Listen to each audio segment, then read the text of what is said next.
We began in July when we cleared the remnants of the previous season's harvest. We collected the old maize stalks and placed them into piles. Once they were arranged, Jeffrey and I set them on fire. The best thing about burning stalks were the grasshoppers. The insects liked to burrow in the piles, and once they saw smoke, swarmed out by the hundreds. We caught them and put them into sugar bags. "How many do you have, Mr. Jeffrey?" I'd ask, huffing through the smoky fields. "Lots," he'd say, holding up his bag. "Maybe 50. "Yeah, same here. Shall we eat?" "For sure." The only reason we caught grasshoppers was to roast them over a fire with salt, which we did with great excitement. This might sound disgusting to some people, but trust me, there's nothing more delicious than crunchy, roasted grasshoppers with nsima.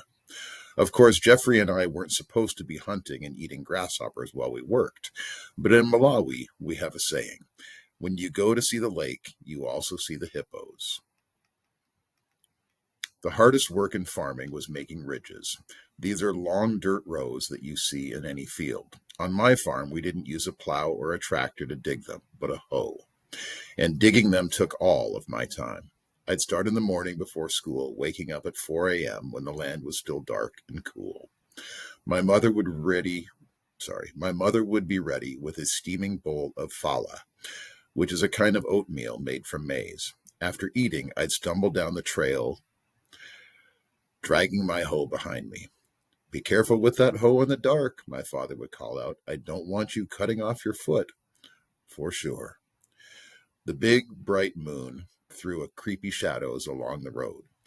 I walked quickly, trying not to think about Gule Wamkulu watching me from the trees, or the witch planes that flew overhead looking for fresh recruits. One morning while I was walking, a hyena called out from the bush, "Ooh-wee!" and caused me to jump out of my trousers. I've never run so fast.